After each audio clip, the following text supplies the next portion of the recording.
चलिए, तो समय की बढ़ती गति के साथ चुनावी सरगर्मियां और भी अपने परवान की ओर बढ़ती जा रही हैं। हम मौजूद है धार विधानसभा क्षेत्र के पीथमपुर नगरी में और हमारे साथ जुड़ चुके हैं भारतीय जनता पार्टी के कद्दावर नेता, जी हाँ, संजय वैष्णव, जिन्हें इस पूरे विधानसभा का भीष्म पितामह माना जाता है, चाणक्य माना जाता है। और क्यों ना माना जाए, आखिरकार इतने लंबे समय का राजनीतिक करियर है।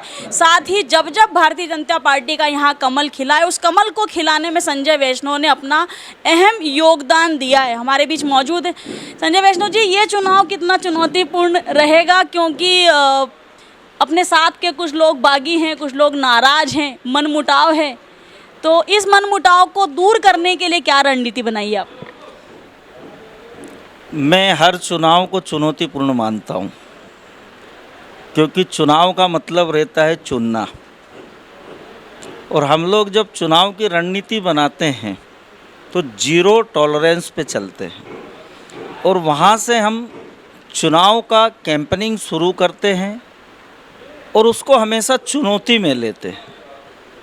और उस चुनौती और तत्कालीन जो समीकरण हैं, उन समीकरण और उन मुद्दों को देखते हुए हम चुनाव की रणनीति बनाते हैं। और अभी जो चुनाव की जो स्थिति है, कि जिस प्रकार से आपने कहा कि निर्दलीय चुनाव लड़ रहे हैं, ये सही बात है। चतुर्कोणीय मुकाबला है। और भारतीय जनता पार्टी के पूर्व जिलाध्यक्ष जी भी चुनाव लड़ रहे हैं। मध्य प्रदेश कांग्रेस के महासचिव कुलदीप बुंदेला जी भी चुनाव लड़ रहे हैं।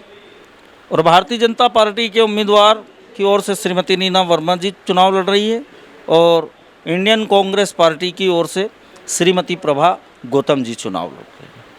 अब ये चतुर्कोणीय जो मुकाबला है, उसमें भारतीय जनता पार्टी की रणनीति सिर्फ एक ही रणनीति है, और भारतीय जनता पार्टी के कार्यकर्ताओं की ये रणनीति है कि हर हाल में हमारा जीत का स्कोर है, जो पीथमपुर नगर पालिका क्षेत्र से हम 6000 की लीड लेते हैं, उस स्कोर को बरकरार रखना, यही हमारा लक्ष्य है।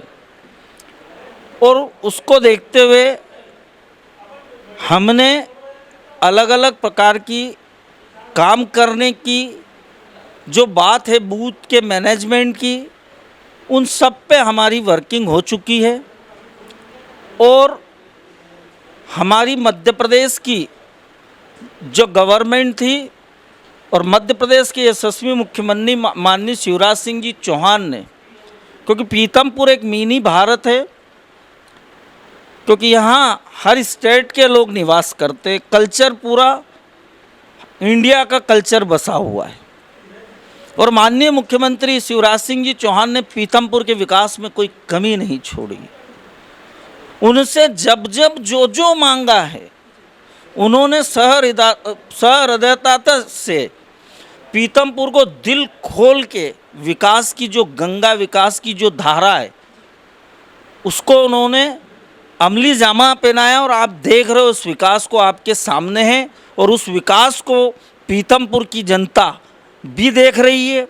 अभी आपने देखा है कि इंदौर में मेट्रो का प्रारंभ हुआ। जब माननीय मुख्यमंत्री जी से हमने निवेदन किया कि पीथमपुर को भी मेट्रो से कनेक्ट किया जाए, उन्होंने तत्काल इसको घोषणा कर दी, और आज पीथमपुर में मेट्रो आने वाली है। और सबसे बड़ा हमारा एक अहम काम था, उसके लिए मैं माननीय मुख्यमंत्री जी, और इसमें क्षेत्रीय विधायक नीना वर्मा जी का रोल अहम रहा, और माननीय विक्रम वर्मा जी का भी मार्गदर्शन रहा। क्योंकि वल्लभ भवन की सीढ़ियों पर जब हम पहुंचते थे और मुख्यमंत्री जी से मिलते थे, तो जो प्रपोजल विकास के लिए दिए, उन्होंने तत्काल उसको स्वीकृति दी। तो उसके लिए भी अथक प्रयास नीना वर्मा जी ने किया। फिर केंद्र सरकार के श्रम मंत्रालय से कोऑर्डिनेशन कर पीथमपुर में एक बहुत बड़ी श्रमिकों के लिए सौगात थी, क्योंकि यहाँ कर्मचारी वर्ग ज़्यादा है, ईएसआईसी का हॉस्पिटल नहीं था, लंबे समय से मांग थी। नीना वर्मा जी ने भारत सरकार के माननीय श्रम मंत्री, जो अभी मध्य प्रदेश चुनाव के प्रभारी आदरणीय भूपेंद्र जी यादव जी से निवेदन किया, और उन्होंने यहाँ 100 बेडेड मॉडल हॉस्पिटल ईएसआईसी का मंजूर कर दिया है और वो भी पीतमपुर के लिए एक बहुत बड़ी उपलब्धि पीतमपुर के मजदूरों के लिए रहेगी।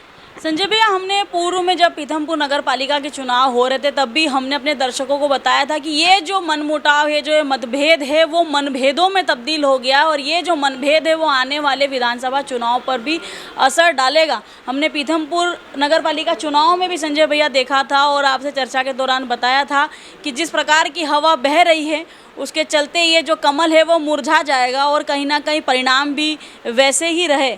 और वही स्थिति जो है वो अभी भी मुसलसल कायम है कि जो नाराज़गी है वो निर्दलीय प्रत्याशी के रूप में हमें देखने को मिल रही है। देखिए, ये एक परंपरा, राजनीतिक और लोकतांत्रिक परंपरा रही है कि आप देख रहे हैं पूरे मध्य प्रदेश में, मैं धार विधानसभा की बात नहीं करूं, करीब 37 से 38 सीटें पे कांग्रेस के बागी प्रत्याशी चुनाव लड़ रहे हैं मध्य प्रदेश में।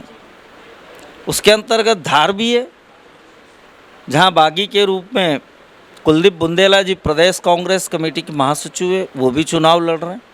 हाँ, मैं स्वीकार करता हूं कि भारतीय जनता पार्टी के पूर्व जिलाध्यक्ष राजू यादव जी भी निर्दलीय चुनाव लड़ रहे हैं। पर जब बीजेपी का निर्दलीय लड़ता है संजय वैष्णव जी तो ज़्यादा नुकसान होता है, क्योंकि कांग्रेस का तो यथावत जो वोटर है वो कांग्रेस को ही वोट देता है, पर बीजेपी से जब निर्दलीय खड़े होते हैं तो कहीं ना कहीं कमल निशान पर फर्क पड़ता है। देखिए, भारतीय जनता पार्टी एक अनुशासित ऑर्गेनाइजेशन है और यहाँ अनुशासन जो है उसको सर्वोपरि माना जाता है।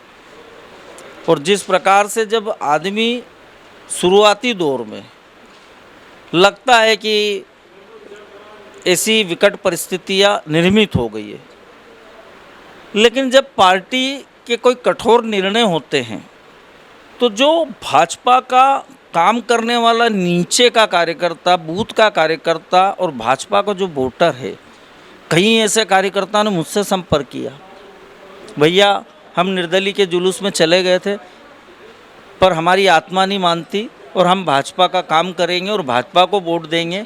मेरे पास आए भी, मीटिंग में भी आए, मेरे से झंडे बैनर भी ले गए और आज भाजपा का काम कर रहे हैं। तो भाजपा का जो वोटर है वो प्रतिबद्धित वोट है। अब वो किसी भी कीमत पे भाजपा से अलग नहीं है और उनकी जो आत्मा है वो भाजपा के साथ है। संजय जी, बूथ स्तर का क्या मैनेजमेंट है, क्योंकि भाजपा एक बहुत अच्छा स्लोगन देती है कि बूथ जीतो चुनाव जीतो, तो बूथ स्तर की क्या रणनीति है, क्योंकि आज 7 तारीख हो गई है और 2 तारीख तक आप लोगों ने इंतज़ार किया राजीव यादव के मान जाने का कि राजीव यादव शायद जो मनमुटाव है उसको भूल करके भारतीय जनता पार्टी के लिए काम करेंगे। समय बहुत कम है और त्यौहार का समय है, तो कैसे देखते हैं?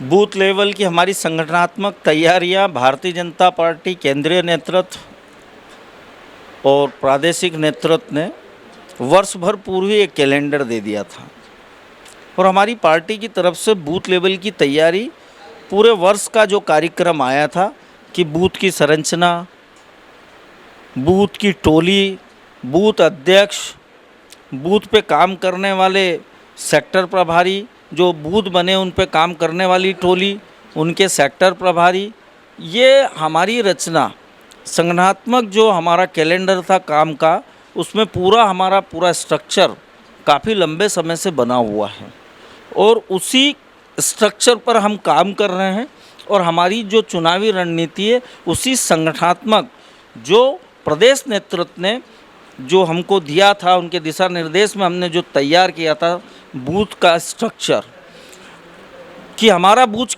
कैसे जीते, और उस स्ट्रक्चर पर हमने जो टोली बनाई है वो पूरी टोली उस बूथ पे उसी रणनीति के तहत काम कर रही है। एक बहुत पुराना, तकरीबन मेरे ख्याल से 2-2.5 साल पुराना एक ऑडियो वायरल हो रहा है बाल मुकुंद सिंह गौतम का बहुत तेज़ी से, और व्यूज़ भी बहुत अच्छे आ रहे हैं और अपनी परंपरागत संस्कार बोला जाए या अपने परंपरागत व्यवहार को कायम किए हुए हैं बाल मुकुंद सिंह गौतम।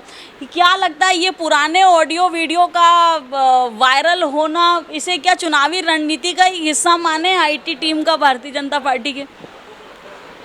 मैं ये ऑडियो वीडियो और फेसबुक कमेंट्स को बहुत सीरियस नहीं लेता हूँ ये एक नॉन सीरियस फंडामेंटल है चीज़ें हैं कि कहीं भी कुछ भी बना दिया, कुछ भी कर दिया, कुछ भी डाल दिया।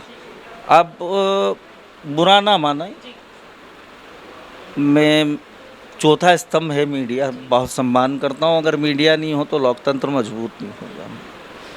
एक समय एक मेरे पत्रकार मित्र थे, वो प्लांट न्यूज़ मेरे बारे में लिखते थे और वो नेगेटिव्स लिखते थे हमेशा।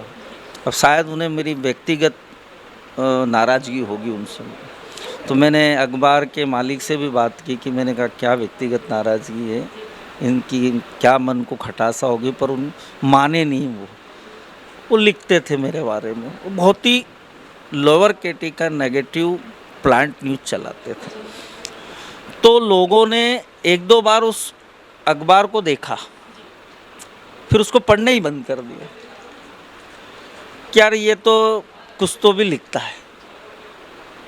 तो आप अगर प्लांट फेक कुछ भी देख, चाहे प्रिंट मीडिया हो, सोशल मीडिया है, तो आदमी समझ जाता है कि फेक है।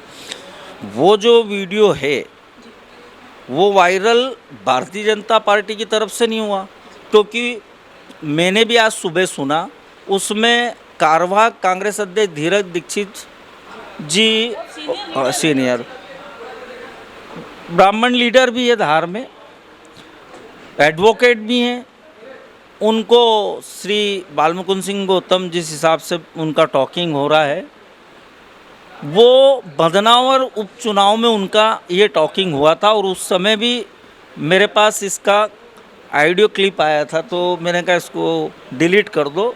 एक कांग्रेस मित्र ने सुनाया था कि जब हमारी कांग्रेस पार्टी का देखो वार्तालाप सुन लो, तो मैंने कहा इसको डिलीट कर दो। तो अब ये जो वायरल हुआ होगा ये उधर से ही वायरल हुआ होगा। हमको वायरल करने की ऐसे वीडियो और क्लिप की कोई आवश्यकता नहीं है। और आप ये जानते हो कि पूरा धार जिला नहीं, पूरा मध्य प्रदेश जानता है कि श्री बालमुकुंद सिंह जी गौतम जो है वो स्वयं अभी बेल पे हैं और उनके भाई राकेश गौतम जी भी, वो भी बेल पे हैं, और श्री मनोज गौतम जी जो जिला पंचायत सदस्य हैं वो भी अभी बेल पे हैं। अब जब हाईकोर्ट की एक तो दो बेल पे है, 2 बार बेल हुई, तो जब हाईकोर्ट की बेल से बाहर हैं तो वो तो जुडिशली रिकॉर्ड है, मुझे बोलने की ज़रूरत नहीं है कि उन पर कितने प्रकरण हैं और किस प्रकार के व्यक्ति हैं और क्या बैकग्राउंड है, ये सब पूरी धार की जनता और सबको पता है। मैं इस बारे में कोई नेगेटिव बात नहीं करूँगा और उस ऑडियो जो क्लिप है उससे मुझे कोई भारतीय जनता पार्टी को कोई इंटरेस्ट नहीं। संजय जी, पीथमपुर जो है श्रमिक वर्ग यहाँ निवास करता है और बहुत ही न्यूनतम आय है यहाँ के लोगों की। श्रमिकों का जीवन सुधारने के लिए क्या किसी प्रकार की कोई रणनीति बनाई जा रही है? चुनाव तो खैर ठीक है आते जाते हैं, सरकारें भी आती जाती हैं, परंतु चूंकि आप यहीं निवास करते हैं, सालों से आपका बचपन बीता इन्हीं पीथमपुर की गलियों में और आप यहाँ के लोगों की नब्ज़ भी बहुत अच्छी तरीके से पहचानते हैं, तो क्या कोई ऐसी योजना बनाई है कि आने वाले समय में पीथमपुर का जो मजदूर वर्ग है वो कैसे समृद्ध हो, सशक्त हो? क्या इसके लिए कोई प्लानिंग करते हैं आप? बिल्कुल जी हाँ प्रियंका जी, कांग्रेस विकास की आइडियोलॉजी वाली पार्टी थी। मुझे कांग्रेस का इतिहास ये बताएं कि उन्होंने विकास को कभी थीम माना, उन्होंने वर्ग विशेष और हमारे जो आदिवासी भाई हैं उनको एक वोट बैंक के रूप में इस्तेमाल किया और विकास का जो है कोई स्ट्रक्चर ना तो हिंदुस्तान में दिया ना मध्य प्रदेश में दिया। 10 साल अभी आज मेरे यहाँ पूर्व मुख्यमंत्री माननीय दिग्विजय सिंह जी महाराणा प्रताप बस टर्मिनल पे आज कांग्रेस की सभा संबोधित करने आए थे, तो मुझे पत्रकार मित्र ने बताया कि वो आपके खिलाफ बोल गए। तो मैंने कहा धन्यवाद माननीय दिग्विजय सिंह जी, मुझे इस कद का एक छोटे कार्यकर्ता को इस कद का नेता आपने समझा। तो वो आए थे, वो भी 10 साल मुख्यमंत्री रहे, उन्होंने पीथमपुर के विकास के लिए किया वो भी पीथमपुर की जनता को मालूम है। फिर उसके बाद हमारी सरकार 18 वर्ष से रही।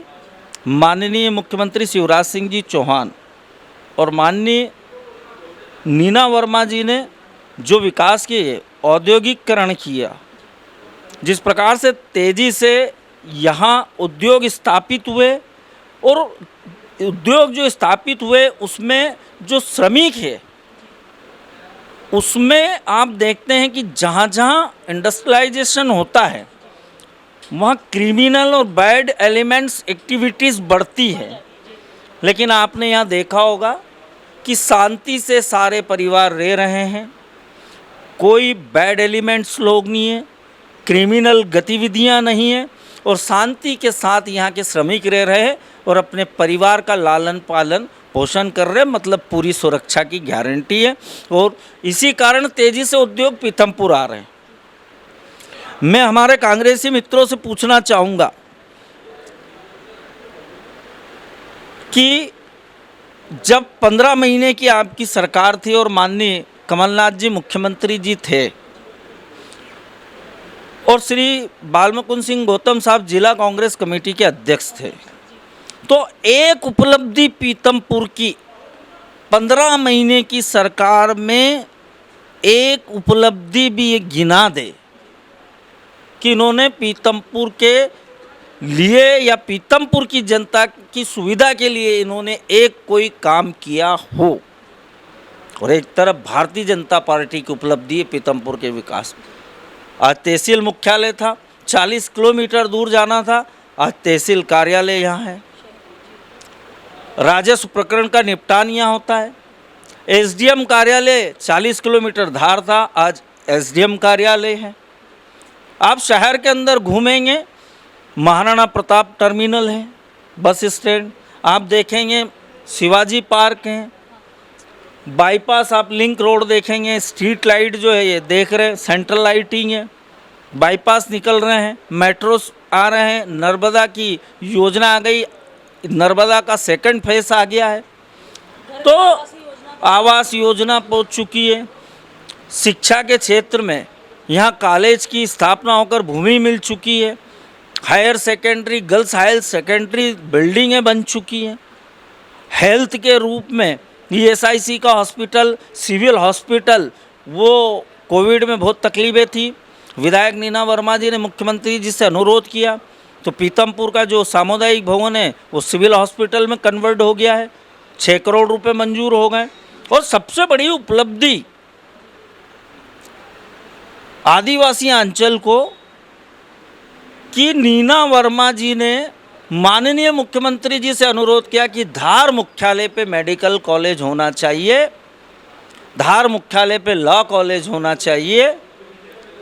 तो आज केंद्र सरकार ने मेडिकल कॉलेज की, मध्य प्रदेश सरकार के लॉ डिपार्टमेंट ने लॉ कॉलेज की स्वीकृति प्रदान की, ज़मीनें मिल चुकी है, और आज वहाँ मेडिकल कॉलेज और लॉ कॉलेज जो है उसका निर्माण होगा। तो आदिवासी जो अंचल है जिसमें अलीराजपुर जिला, झाबुआ जिला और बड़वानी जिला, उसको आदिवासी बहनों को और आदिवासी भाइयों को भी उस मेडिकल कॉलेज का लाभ मिलेगा। ये एक बहुत बड़ी उपलब्धि, अचीवमेंट भारतीय जनता पार्टी की गवर्नमेंट का है। अच्छा संजय जी, वो कोरोना का जो जो रूप था, रौद्र रूप था, उस दौरान भी हमने देखा कि आप घर घर राशन वितरण, लोगों की मदद करना, चाहे वो रेमडेसिविर इंजेक्शन का मामला हो या ऑक्सीजन की किल्लत के दौरान आपकी सक्रियता हो, या पीथमपुर के लोगों को इंदौर में हॉस्पिटल में जगह दिलाने का मामला हो, कहीं ना कहीं हर स्तर पर कोविड में जो मदद हुई, आपको लगता है उसका भी आज तक लोगों ने याद रखा होगा कि हाँ, उस विपरीत दौर में भी संजय वैष्णव की टीम, भारतीय जनता पार्टी की जो टीम है वो हमारे साथ मदद कर रही थी, सांसों के लिए हमारे साथ मदद कर रही थी। तो क्या उसका भी कोई प्रतिसाद मिलेगा या आपको लगता है कि लोग भूल गए होंगे? नहीं, पीथमपुर की जनता,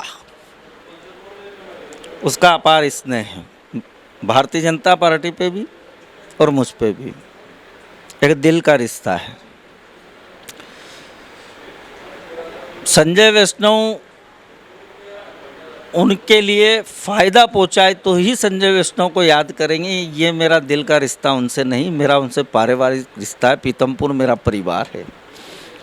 कोविड में चुनौती थी, चु- जैसे कैंडिडेट खड़े हो जाते हैं, चुनाव लड़ते हैं, पर जब वो विपरीत दौर था तब आपको ये कांग्रेस के नेता सड़कों पे दिखते थे क्या, जनता की मदद करने के लिए या रेमडेसिविर इंजेक्शन उपलब्ध कराने के लिए?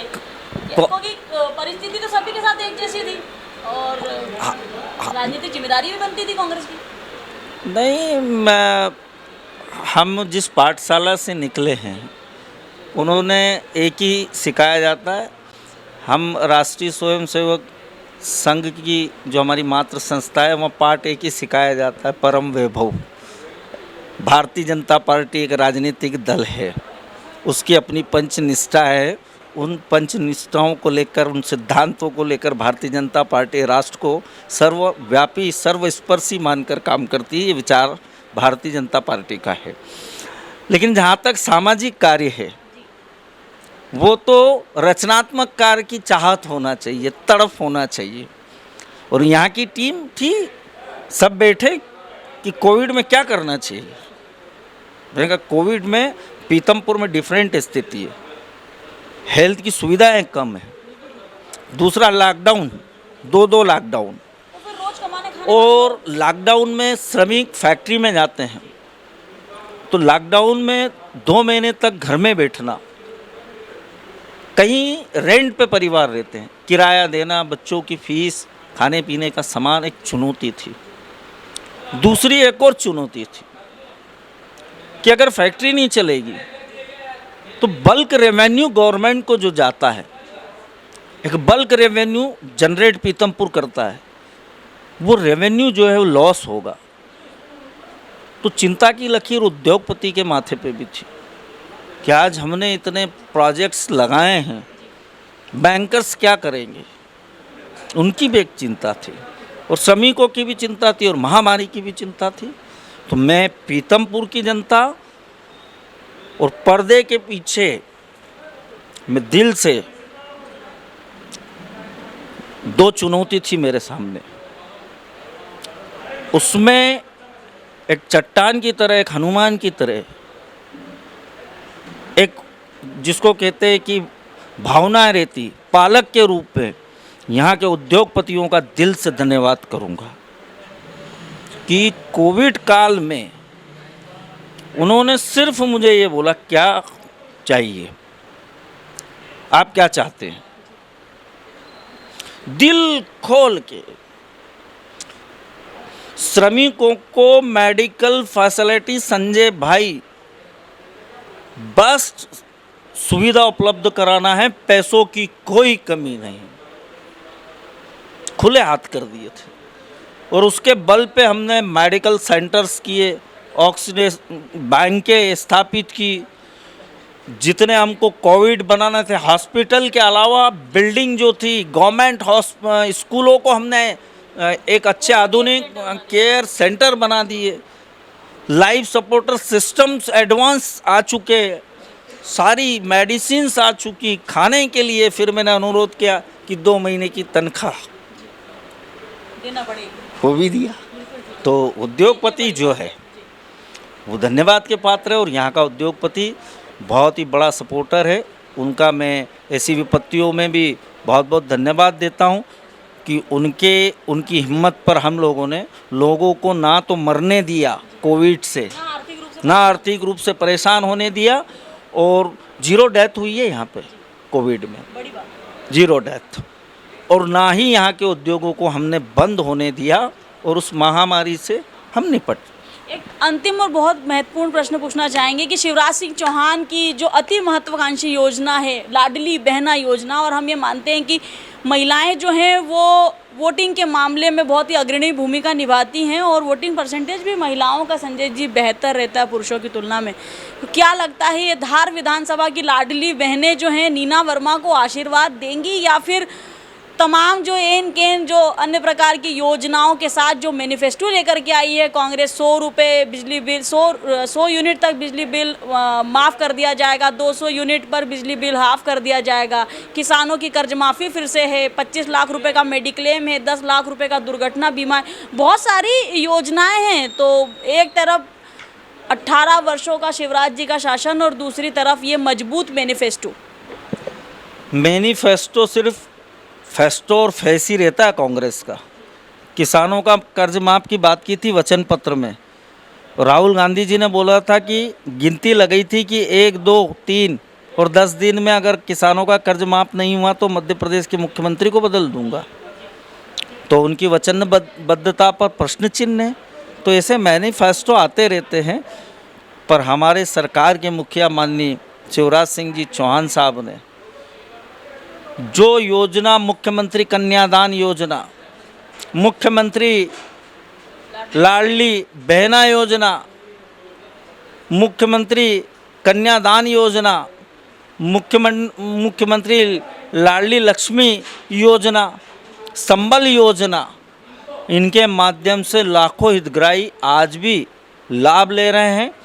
और आप देखो कि हमने जो, हमारे मुखिया ने, मध्य प्रदेश के मुख्यमंत्री जी ने ये जो योजनाएं और जो काम किए हैं उस पर आप देखते होंगे कि हमारी लाडली बहनें, अभी माननीय मुख्यमंत्री जी की सभा हुई तो जब हमने बोला लाडली बहनों को कि मुख्यमंत्री बोले भैया आ रहे, तो बगैर बुलाए इतनी मात्रा में कि भैया का अभिनंदन करेंगे, हमारे मुख्यमंत्री नहीं आ रहे, हमारे शिवराज भैया आ रहे हैं। तो हम सिर्फ मैनिफेस्टो नहीं निकालते हैं, हम धरातल पर उन योजनाओं को लागू करते हैं। और आज मध्य प्रदेश में लाडली बहना, इसी से तो कांग्रेस चिड़ी हुई है।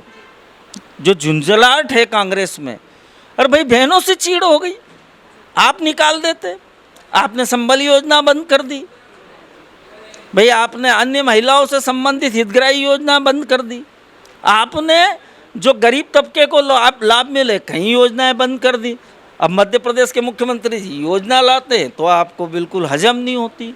तो बिल्कुल साफ नीति है भारतीय जनता पार्टी की। लाडली बहना के खातों में जो पैसा आ रहा है, हमने जो योजना बनाई है उसका लाभ मिल रहा है। और आगे हमारे मुख्यमंत्री जी का संकल्प है कि लाडली बहना योजना का विस्तार करते हुए 2200, 2700 और 3000 रुपये बहनों को जाएंगे। और उनका संकल्प है कि बहनों की आय 10,000 रुपये प्रति माह, मतलब एक साल में 1 लाख रुपए की उनकी आमदनी बढ़ाना, ये भी मुख्यमंत्री जी का संकल्प है।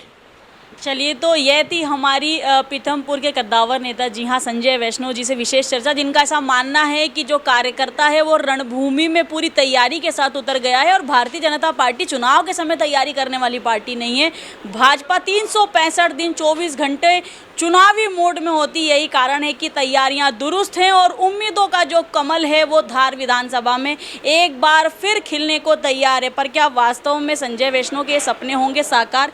क्या वास्तव में नीना वर्मा एक बार फिर करतब दिखा करके फिर चुनाव जीतने में होंगी कामयाब, या उनके चुनावी विजयी रथ को बाल मुकुंद सिंह गौतम की धर्मपत्नी यानी कि प्रभा गौतम रोकने में होंगी कामयाब? क्या होगा धार विधानसभा का राजनीतिक भविष्य? जानने के लिए बने रहिए मेरे यानी प्रियंका पांडे के साथ और देखते रहिए रेड 9 न्यूज़।